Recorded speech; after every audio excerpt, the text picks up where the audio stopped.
rekan jiwa muda, kembali lagi dalam Posko Aspirasi Studio dalam konten Popcorn, Posko Aspirasi Podcast Corner bersama saya, Meriska Adriati, yang akan menemani sebagai host dalam podcast hari ini. Saya hari ini akan ditemani oleh rekan saya yang merupakan penulis dan juga akademisi. Beliau juga narasumber dalam berbagai webinar dan merupakan saksi ahli juga yang pasti merupakan pakar di bidangnya.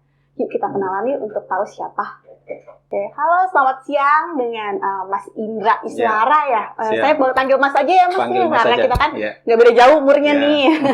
Nah, Mas Indra ini makasih banget loh udah datang ke studio ini, meluangkan waktunya menemani saya untuk berbincang. Padahal sibuk sekali loh Mas Indra ini dengan segala macam kegiatannya gitu. Mas Indra boleh nggak sih menyapa, karena kata orang kan kalau tak kenal maka tak sayang gitu. Boleh nggak sedikit profilnya disebutkan gitu, walaupun mungkin banyak yang sudah tahu ya, tapi kita mau sedikit perkenalan singkat dengan narasumber kita. Boleh. Bismillahirrahmanirrahim. Assalamualaikum warahmatullahi wabarakatuh.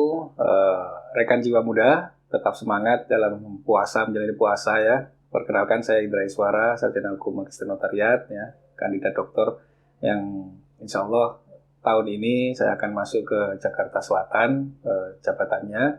Tapi untuk hal narasumber, saksi ahli dan penulis buku masih tetap saya jalani di samping dunia kenotariatan.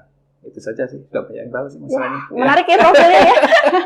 Saya paling tertarik dengan buku nih, sebagai penulis. Apa sih buku yang Mas Indra tulis, seputar apa gitu, bisa ditunjukin ke kita? Ada satu buku yang viral, ya sempat viral di sini. Ya.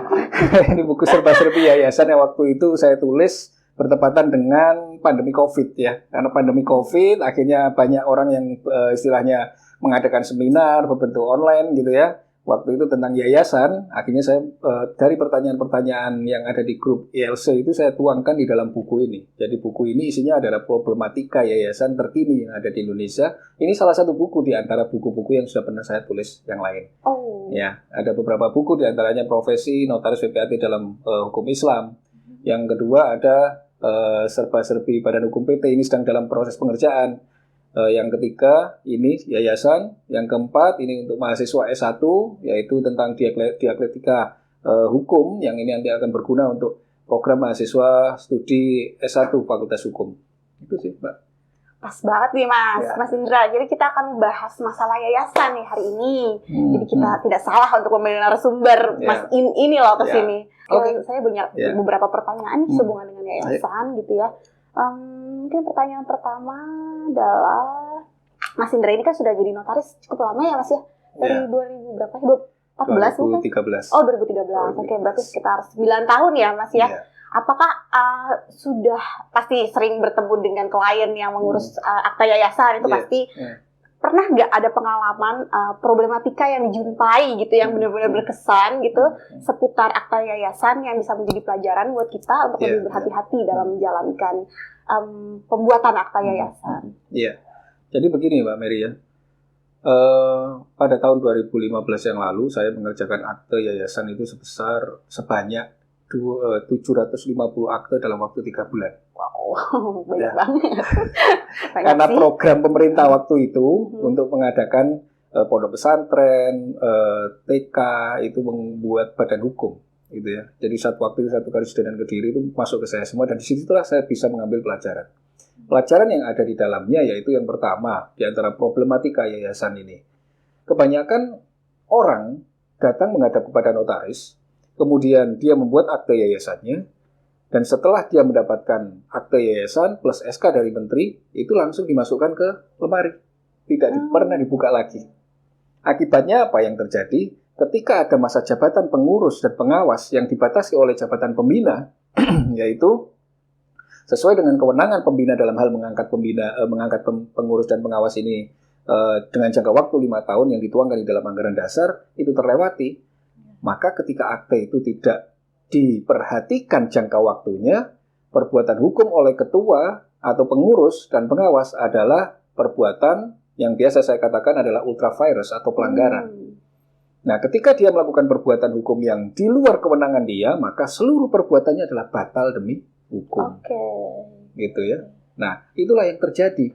Nah, sementara misalkan dia berhubungan dengan pihak ketiga, artinya dengan pihak ketiga misalkan contohnya dinas pendidikan atau perbankan dalam hal dia membuka rekening, dia tidak tahu masalah ini, akhirnya yang terjadi seluruh perbuatan hukumnya karena menjadi batal demi hukum mengakibatkan apapun yang ada di dalam kegiatan, termasuk salah satu contoh yang terbesar yang kemarin saya hadapi adalah kasus sengketa yayasan pendidikan universitas, di mana rektornya ini sudah tidak mempunyai kewenangan lagi dalam hal menjalankan jabatan sebagai rektor karena dia sebagai pengurus. Ya? Kadaluarsa ya. Kadaluarsa. Bagaimana tanggung jawab sertifikat atau SK atau sertifikat kelulusan bagi mahasiswanya? Itu akan bermasalah, gitu. Nah, ini terjadi karena ketidaktahuan dari masyarakat. Nah, oleh karena itu, kita sebagai notaris lihat kewenangan kita yang ada di dalam UJN pasal 15 ya, yang mengatakan bahwasanya kita ini berwenang untuk memberikan edukasi terkait akta yang kita buat, terutama masalah yayasan, kita berikan edukasi hal itu pada mereka, gitu. Makanya dari beberapa kejadian yang ada, termasuk diantaranya yayasan-yayasan yang tidak diberlakukan sebagaimana mestinya, maka kegiatan-kegiatan ini hanya dipakai untuk mencari uang, padahal yayasan ini sifatnya dia adalah non-profit. Betul. Gitu. Yang terjadi contoh lagi, banyak sekali contoh-contoh yayasan yang saya alami, yang saya menjadi waktu dipanggil saksi ahli. Misalkan contohnya, pertanyaan saya, boleh enggak pembina ini mencari keuntungan di dalam yayasan? Padahal ditentukan di situ, ketika dia mendirikan yayasan, ada kekayaan yang dipisahkan kepada yayasan, gitu ya. Artinya dia tidak boleh mencari keuntungan di dalam yayasan. Tetapi yang terjadi, yayasan itu digunakan untuk mencari keuntungan. Contoh kepada murid-murid siswanya, akhirnya pasal 90 Undang-Undang Yayasan ditegaskan bahwasanya pembina ini dapat dipidana akibat melakukan pelanggaran, gitu. Nah, bagaimana ketika terjadi pembina ini hanya satu orang? Lalu dia datanglah pengurus ini kepada notaris. Ketika terjadi kekosongan pembina, lihat ketentuan pasal 28 Undang-Undang Yayasan, diadakan rapat gabungan. Bagaimana ketika pengurus ini tidak aktif masa jabatannya, expired? Ini akan jadi masalah. Ya. Berikutnya lagi, ketika saya jadi saksi ahli di Pengadilan Negeri Jakarta Barat, notaris memasukkan dokumen palsu di dalam akte otentiknya. Wow, apa itu dokumennya, Mas? Surat keterangan domisili. I see. Karena memang diperlukan ya surat keterangan domisili yang ditandatangani oleh pengurus semua organ dan diketahui lurah dan camat. Betul sekali. Itu dipalsukan. Waduh. Ya, akhirnya menyebabkan aktenya terdegradasi menjadi akte di bawah tangan, notarisnya menjadi turut tergugat seperti itu. Karena memang tidak ada tanggung jawab kita untuk mengetahui secara material ya. Betul. Tetapi bagaimanapun juga perlunya prinsip kehati-hatian dalam membuat akte pendirian yayasan. Itu sih. Oke. Nah, sehubungan dengan masa jabatan ya, karena mungkin di awam ya, masyarakat awam tidak mengerti mana sih organ yang tidak mempunyai masa jabatan jangka waktu, yaitu pembina dan pengurus dan pengawas itu kan mempunyai jangka waktu. Kenapa ya kalau misalnya pembina itu nggak punya gitu? Padahal sebenarnya pembina itu kan bukan pendiri ya. Beda, tapi seringkali di lapangan kita jumpai pendiri adalah pembina gitu. Jadi seakan-akan pembina ini tuh punya kekuatan yang sangat besar sampai bisa mengubah undang-undang gitu.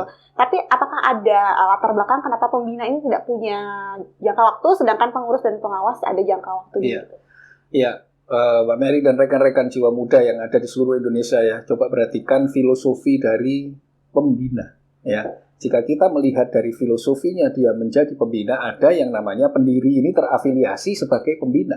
Ada yang namanya pendiri terafiliasi sebagai pengurus. Nah, ketika pendiri ini sebagai pembina, maka dia tidak mempunyai jangka waktu. Ya, lihat ketentuan di dalam anggaran dasar pasal 8, akte pendirian yayasan, bahwa pembina itu tidak ada jangka waktunya. Betul. Artinya tidak bisa ditentukan jangka waktunya. Tetapi satu kasus yang saya temui di Manado, ya, waktu saya diundang ke Manado, ternyata ada yayasan gereja yang mana sebagai pembinanya ini adalah ketua gerejanya lah, istilahnya begitu.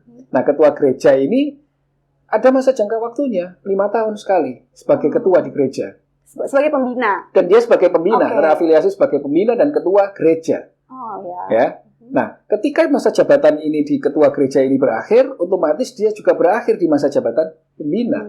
Nah, kalau hal itu terjadi, maka lihat ketentuan di dalam keputusan pembina atau rapat pembina di dalam anggaran dasar, yaitu 2/3 dari pembina yang ada itu memberikan keputusan yang final terhadap masa jabatan pembina tersebut. Jadi itu bisa disepakati. Jangka waktu pembina itu bisa disepakati. Contoh yang saya berikan contoh tadi tentang yayasan gereja. Nah, itu ada jangka waktu 5 tahun, gitu ya. Setelah masa jabatan di gereja itu habis, maka berakhir pula jabatan dia di pembina. Maka dengan pengaturan dari rapat pembina yang ada, keputusan 2/3 itu untuk memberhentikan pembina yang masa jabatannya expired itu tadi. Tetapi di dalam filosofinya, untuk pembina memang tidak ada jangka waktunya. Untuk case-case tertentu saja, misalkan contohnya di gereja ataupun di lembaga ada keagamaan yang lain, itu mungkin bisa dilakukan seperti itu.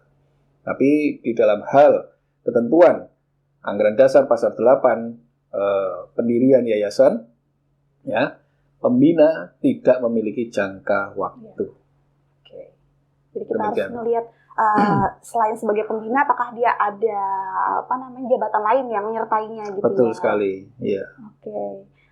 Terkait dengan maksud dan tujuan serta kegiatan nih, Mas In. Yeah. Jadi kalau dulu yayasan itu kan sudah ada pakemnya ya, di bidang kemanusiaan, sosial dan keagamaan gitu. Dan kalau kita mau akses di AHU pun sudah ada defaultnya ya, Mas Indra ya. Jadi kita tinggal klik gitu ya, sesuai dengan bidang usaha. Nah, ini menjadi di prakteknya sekarang ini kan sudah tidak ada tanda daftar yayasan dan SKDY ya. Sekarang digantikan oleh izin OSS nih. Betul. Sedangkan kalau kita mau melihat dari izin OSS, NIB itu akan menarik kode sesuai dengan kode KBLI 2020 nih misalnya. Nah, itu bagaimana kita sebagai notaris untuk gimana caranya agar akta, AHU, dan OSS-nya itu saling sinkron gitu. Karena default di AHU berbeda dengan OSS gitu. Iya. Jadi begini, saya sering mengarahkan teman-teman notaris itu untuk membuat akta pendirian yayasan di mana OSS-nya tidak dimuat di dalam anggaran dasar. Tetapi dimuat di dalam anggaran rumah tangga. Ya, yang menentukan kalau berbedanya akte pendirian yayasan dengan akte PT. Kalau PT kan ada disebutkan itu maksud dan tujuan dan kegiatan itu langsung dengan kode KBLI-nya. Tetapi kalau yayasan tidak bisa seperti itu. Ya, jadi maksud dan tujuannya hanya sebatas masalah sosial, kemanusiaan dan keagamaan. Bagaimana ketika dia mengurus OSS, maka dibentuklah di ART-nya, anggaran rumah tangganya. Kita sebagai notaris bisa mengarahkan kepada yayasan-yayasan yang menghadap kepada kita, selain anggaran dasar yang ada, maka ada namanya anggaran rumah tangga. Di mana kegiatan-kegiatan itu masuk di dalam anggaran rumah tangganya. Begitu ketika masuk dalam anggaran rumah tangganya, yang penting kita sudah akses NIB ketika pendirian itu. Misalkan contohnya 8550 itu untuk kegiatan pendidikan. Nah, kegiatan pendidikan itu apa saja? Turunan-turunannya itu ada, bisa diakses seperti itu. Di OSS-nya. Di OSS-nya. Berarti saat ini NIB untuk OSS untuk yayasan belum sinkron ya? Belum sinkron. Jadi masih manual betul gitu ya? Betul sekali. Oke, jadi caranya dengan di ART. Di dalam ART-nya. Makanya kemarin ada beberapa pertanyaan dari rekan-rekan itu, OSS yang digunakan yang tahun berapa? Gitu. Apakah yang 2020 atau masih yang 2017 gitu. Nah, kita kemarin saya sarankan itu menggunakan yang 2017 karena memang belum terkoneksi dengan pasti di dalam AHU itu. Antara OSS dengan AHU.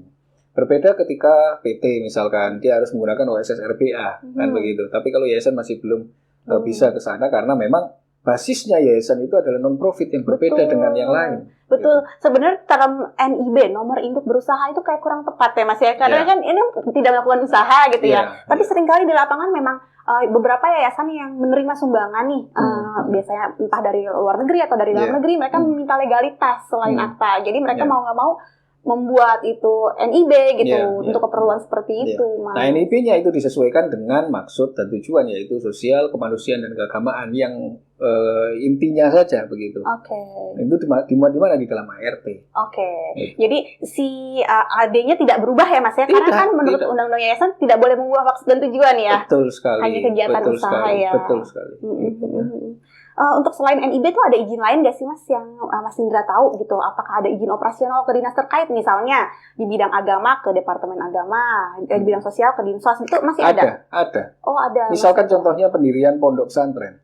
Itu selain dari izin OSS-nya, dia harus mengajukan izin operasional ke Kementerian Agama. Gitu, di bidang pondok pesantren. Jadi harus ada sendiri izinnya. Begitu juga dengan yayasan-yayasan yang non-muslim misalkan. Kegiatan misalkan keagamaan, mendirikan gereja, vihara, dan yang lain-lain, tempat ibadah gitu. Itu harus ada izin selain OSS. Gitu. Tapi ingat, ya, saya selalu mengingatkan kepada teman-teman, pembuatan OSS itu bukan kewenangan kita. Betul sekali. Saya selalu juga bilang gitu ke klien, kalau bisa diurus sendiri aja, Bapak atau Ibu gitu ya, karena itu di luar kewenangan kita gitu. Cuman kadang-kadang kan prakteknya banyak ya, Mbak ya, yang sekalian Bu gitu. Iya. Oke deh. Sama ini Mas Indra terkait modal. Kalau kita lihat untuk yayasan luar negeri ya, yayasan yang didirikan oleh WNA. Warga negara asing. Di sini kan di undang-undang yayasan disebutkan minimal kekayaan adalah 100 juta. Sedangkan kalau kita melihat ke undang-undang ormas itu yayasan yang didirikan oleh WNA itu minimal modalnya 1 miliar. Itu gimana? Kan ada perbedaan nih, kita mengacu ke siapa yang mana gitu? Iya. Kalau untuk yayasan asing kan ada peraturan pelaksananya di dalam PP 63 kalau tidak salah itu ya, tentang yayasan asing, di mana modal yang dikeluarkan untuk pendirian yayasan asing itu adalah minimal 100 juta rupiah sesuai dengan peraturan pelaksananya. Ya. Kalau menurut saya tinjau dari sisi akademisi bahwasanya adanya asas yang lebih khusus mengatur lex specialis derogat lex generalis itu, maka dia yang dipakai berdasarkan peraturan pelaksana dari undang-undang yayasan terkait masalah yayasan yang didirikan oleh orang asing. Ya, maka itu yang dipakai dengan modal minimal 100 juta rupiah. Tetapi ada kadang-kalanya itu di AHU kan ada pilihan modalnya itu untuk yayasan asing. Itu tidak ada pilihan 100 juta tapi 1 miliar. Kan begitu. Betul. Nah, karena kita ini mengaksesnya ke AHU, maka tetap kita gunakan. Kalau kita gunakan 1 juta pasti akan ditolak oleh AHU, gitu ya. Maka kita gunakan dari Undang-Undang Ormas 1 miliar rupiah itu. Rekan jiwa muda itu info yang sangat praktikal ya. Kalau kita based on undang-undang doang itu kadang nggak sesuai dengan prakteknya ya. Iya, tidak mesti ya sebuah undang-undang ini bisa diaplikasikan di dalam sistem. Betul. Ya nyatanya inilah yang terjadi, kan? Nah makanya kalau kita tidak tahu ya. Akhirnya kita salah memberikan informasi kepada klien kita, yang terjadi apa? Mereka tidak punya modal sebesar itu misalkan.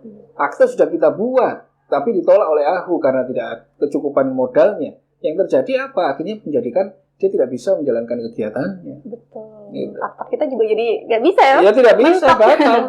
Iya, gitu, makanya. Iya, betul. Terkait dengan yayasan yang didirikan oleh WNA lagi, ya biasanya kan katanya ya, saya sebelum pernah sejujurnya, makanya saya mau tanya sama Mas Indra, butuh rekomendasi dari kementerian terkait, Kementerian Luar Negeri mungkin ya? Ya, jadi begini, kalau untuk yayasan asingnya, perlu saya tegaskan di situ di dalam aturan peraturan pelaksana itu, bahwasanya dia harus mendapatkan surat izin dari kementerian terkait. Dari Kementerian Luar Negeri juga harus ada. Kenapa? Ada pernyataan yang harus dibuat oleh orang asing tersebut bahwa dia akan melaksanakan kegiatan yayasan ini di Indonesia ini yang tidak melanggar ketentuan norma-norma. Ya, norma-norma yang ada di masyarakat tentunya. Nah, ketika yayasan asing ini sudah menandatangani pernyataan, lalu ada izin dari orang asingnya berupa kitab dalam hal identitas gitu ya. Terus yang berikutnya terkait masalah izin dari Kementerian Agama dan Sosial serta Kementerian Pendidikan, itu mengikuti kegiatan yang ada. Tetapi syarat yang penting di sini adalah dari Kementerian Luar Negeri yang pernyataan itu diketahui bahwasanya dia melaksanakan kegiatan yayasan yang ada di Indonesia ini tidak melanggar ketentuan norma-norma yang berlaku di masyarakat dan tidak merugikan negara Indonesia nantinya.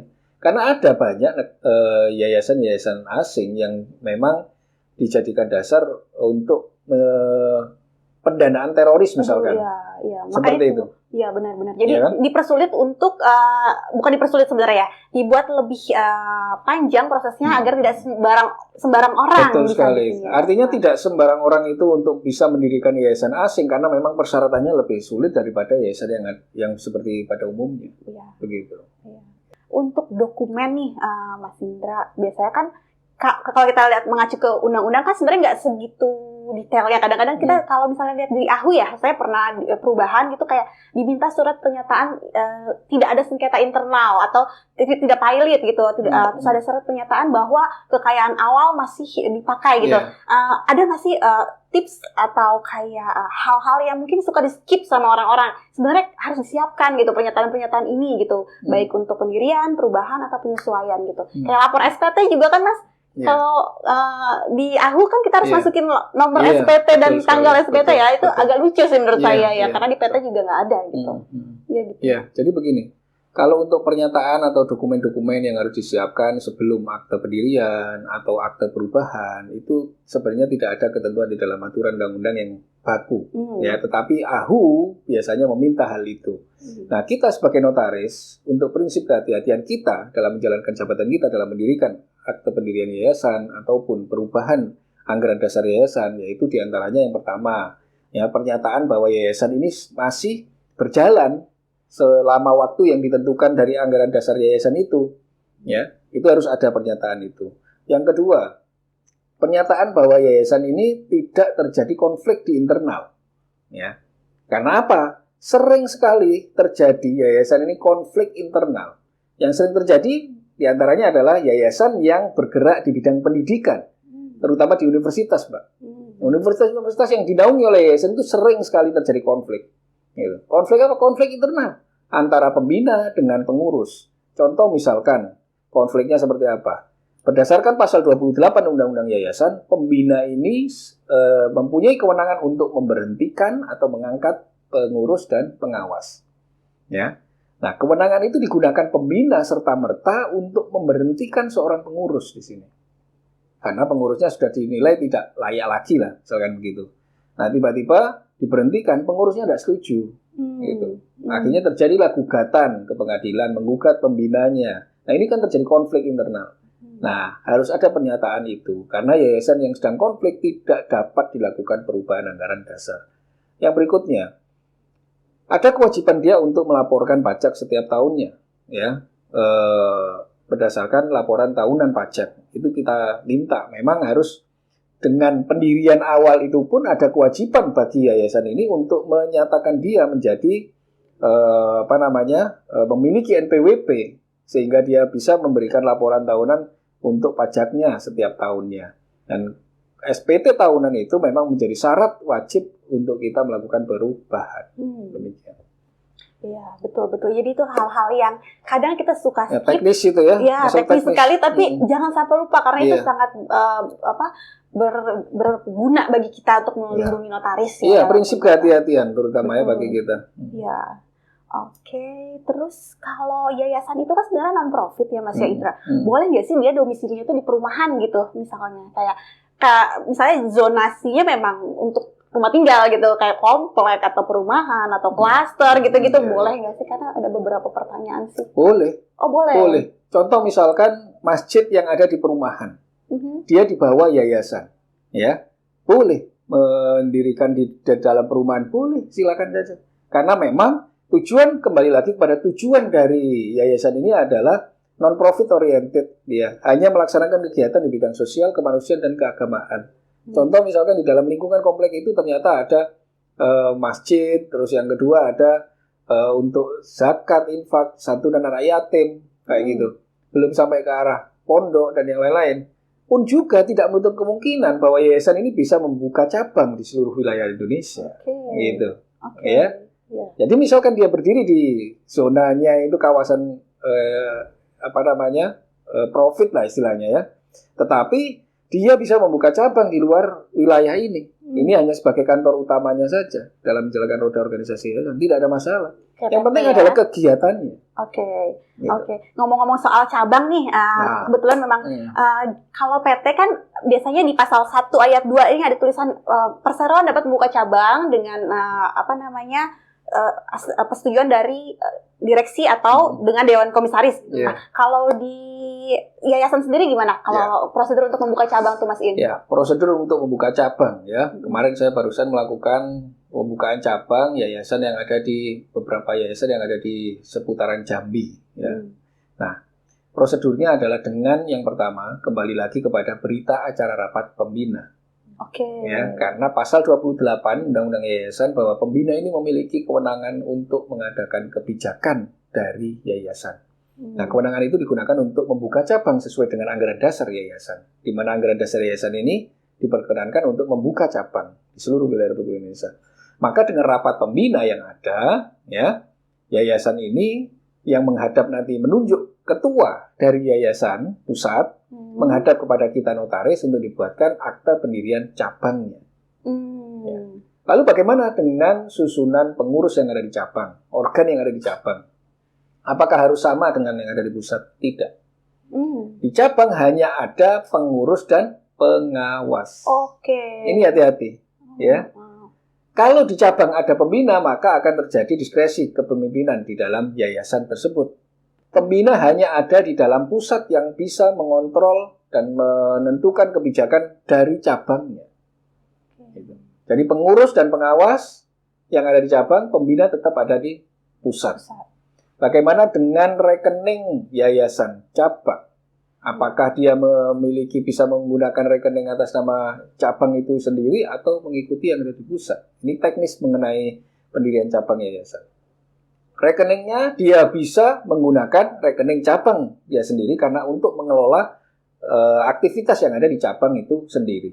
Dia bisa membuka rekening cabang sendiri. Tapi dengan syarat satu, ini khusus bagi pelaku-pelaku yayasan ini, rekan-rekan notaris bisa memberikan informasi ini kepada pelaku-pelaku yayasan. Ya, tujuannya adalah untuk supaya mereka bisa bekerja sesuai dengan aturan dan undang-undang, gitu.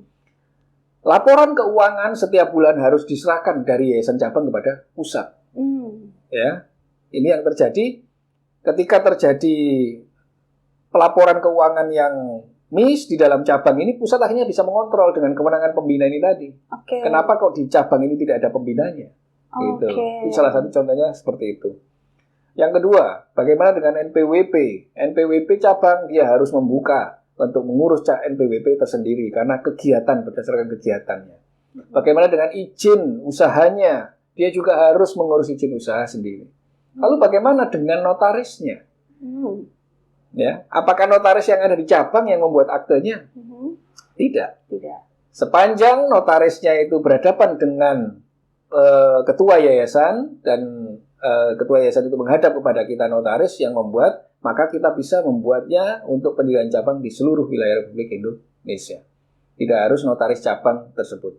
Ya, jadi bisa siapa saja. Yang penting menghadap kepada kita untuk mendirikan cabang di seluruh wilayah Republik Indonesia. Demikian. Oke. Tadi saya agak skip sedikit. Jadi kan bikin PKR pembina, lalu menunjuk salah satu pembina. Menunjuk pengurus yang melaksanakan itu. Pengurus. Ketua pengurus. Dan itu memang harus ketua pengurus, tidak bisa orang lain sebagai kuasa penerima? Tidak bisa. Harus ketua pengurus. Kenapa? Yang menjalankan roda organisasi yayasan ini adalah pengurus. Ketua sekretaris bendahara. Di mana dia sudah mendapatkan mandat dari pembina. Itu.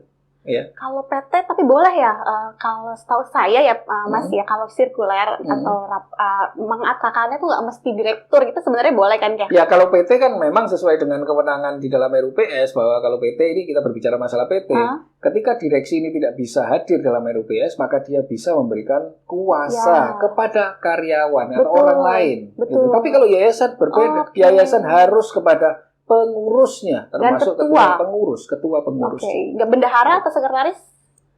Sepanjang ketua masih ada, harus ketuanya.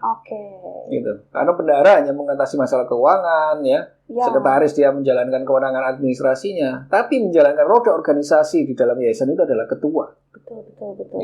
Iya. Itu perbedaan yang krusial sekali ya. Walaupun sama-sama badan hukum, tapi ya, mohon maaf ya, rekan-rekan Jawa Muda notaris ya. Jangan sampai kita ini hanya dikatakan sebagai notaris yang hanya copy paste. Iya, betul. Yang setelah membuat akta yayasan sudah selesai, gitu. Bukan kewenangan kita. Nah, itu jangan sampai seperti itu. Nah, kita sebagai notaris ini harus bisa mempunyai pengalaman dan ilmu yang tinggi terkait masalah yayasan. Kenapa? Dengan kita mendirikan yayasan, ya, terutama kegiatan-kegiatan yayasan itu yang dilaksanakan oleh mereka supaya mereka tidak melaksanakan kegiatan di luar kewenangan mereka. Gitu. Selama ini yang ada ya, mohon maaf sekali lagi, notaris setelah datang yayasan, penghadap yayasan, setelah berdiri yayasan itu ya sudah selesai, tidak kita perhatikan. Nah, ini yang berbeda. Saya ada grup ILC, ya, Indonesia Law Center, ILC 1 itu, ya, itu isinya hampir 90% pelaku yayasan.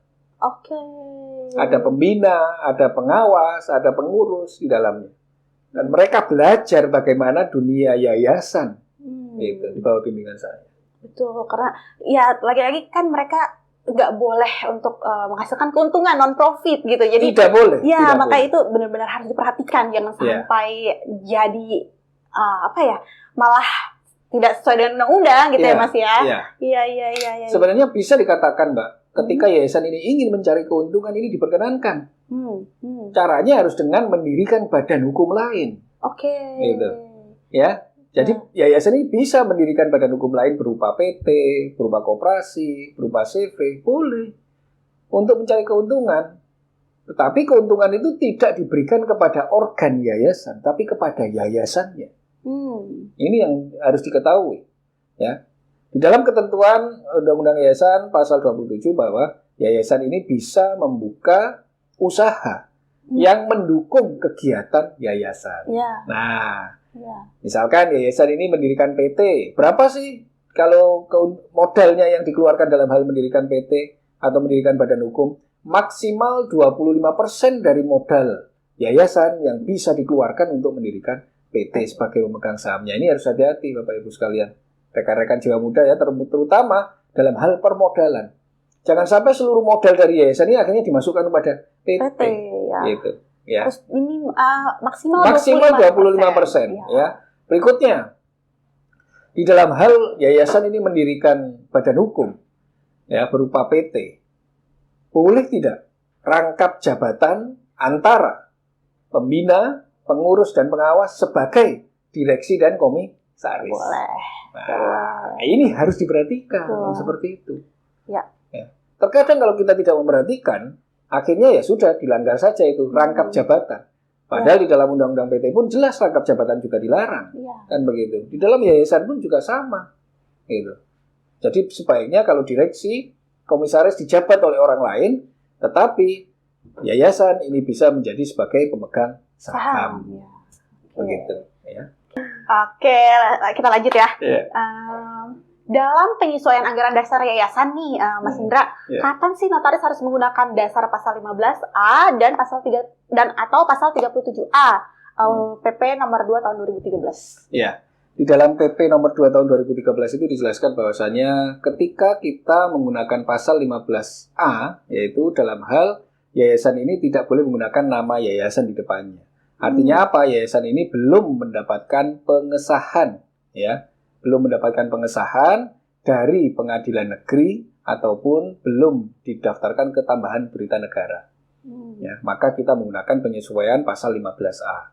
Ya, contoh aktenya nanti akan saya kirim ke grup, gitu ya. Ada contoh. Kadang begini, Mbak, yang sering terjadi ya, notaris seluruh Indonesia yang bertanya kepada saya itu endingnya adalah minta contoh akte. Takut salah kali ya Pak ya. Masih jadi kayak udah pasti aja deh yang pasti-pasti gitu. Nah, gitu ya. Nah, kapan kita menggunakan pasal 37A? Ketika yayasan ini hanya terdaftar di dalam pengadilan negeri dan tambahan berita negara. Baru kita menggunakan pasal 37A. Lalu bagaimana ketika perubahan anggaran dasar ini, menyesuaikan anggaran dasar ini supaya tidak menghilangkan histori dari sejarah yayasan yang lama? Ya, maka di dalam premisnya dimasukkan anggaran dasar yang lama. Oh, semuanya? Semuanya. Sehingga histori sejarah dari yayasan ini tidak akan hilang akibat adanya perubahan ini. Saya pikir premis itu hanya kayak kita menceritakan pada tahun segini telah dibuat akta pendirian yayasan, tertanggal, nomor oleh notaris siapa. Nggak gitu ya, tidak, tapi semuanya kita masukin. Semuanya, historinya kita masukkan di dalam premis. Kenapa? Tujuannya supaya esensi dari yayasan itu tidak sampai hilang. Gitu. Terkadang orang minta seperti itu untuk yayasan-yayasan lama itu. Kan kita banyak menemui yayasan-yayasan lama yang belum melakukan penyesuaian anggaran dasar yayasan. Ya. Akibatnya dia tidak bisa mendapatkan SK. Ya. Gitu. Maka harus kita sesuaikan dengan perubahan anggaran dasar yayasan. Lihat ketentuan tadi, pasal 15A atau 37A. Oke. Jadi yang 15A itu sudah belum sama sekali. Memperoleh penetapan pengadilan dan belum diumumkan dalam berita negara. Sedangkan kalau 37A itu sudah ada penetapan pengadilan, sudah diumumkan gitu ya Mas ya. Oke. Abis itu tuh tadi terkait dengan pendirian nih, penyesuaian akta-akta yayasan sudah lama kan banyak tuh Mas yang kasusnya pembinanya sudah meninggal atau orangnya sudah nggak tahu kemana gitu ya. Itu gimana solusinya kalau tidak quorum gitu rapat pembinanya nih karena sudah tidak ada. Ketika terjadi kekosongan pembina maka sesuai dengan ketentuan pasal 28 mengadakan rapat gabungan dari pengurus dan pengawas.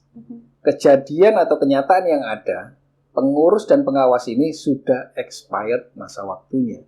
Maka solusi yang bisa diberikan adalah dengan mengajukan penetapan pengadilan. Ya, penetapan pengadilan untuk apa? Untuk mengangkat pembina yang baru. Nah, ketika pembina yang baru ini sudah diangkat, maka sesuai dengan kewenangannya dia mengangkat dan memberhentikan pengurus dan pengawas, maka dibuatlah berita acara rapat pengurus dan pengawas untuk diangkat. Sehingga nanti perubahan yang terjadi adalah 2 kali. Yang pertama adalah mengangkat pembina berdasarkan penetapan pengadilan. Ya. Yang kedua, pembina mengadakan rapat untuk mengangkat pengurus dan pengawas. Yang sudah expired tadi bisa jadi diangkat kembali atau dengan menunjuk orang yang baru. Nah, ini tidak bisa digabungkan dua hal ini perubahannya.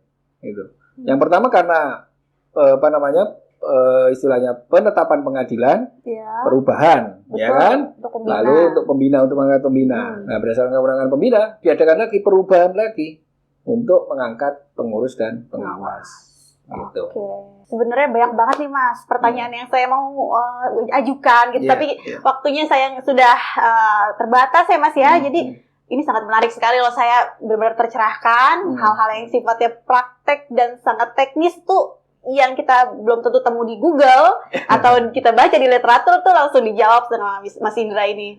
Benar-benar makasih sekali loh Mas untuk waktunya sharing ilmu dan pengalamannya. Dan kalau misalnya rekan jiwa muda mau menanyakan apa yang kurang lengkap di sini atau lebih detail mengenai yayasan ini, boleh komen di bawah sini atau bisa gabung ke website ya Mas ya, website atau?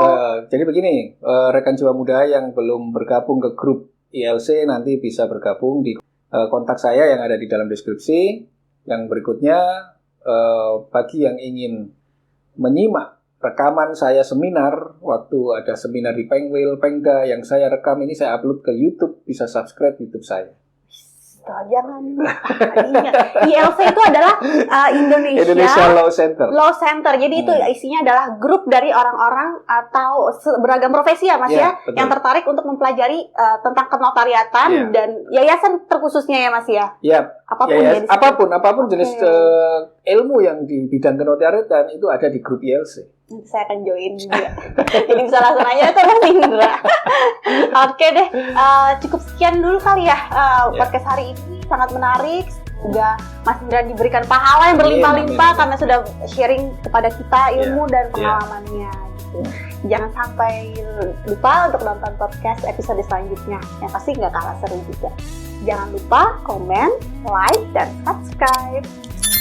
Bye.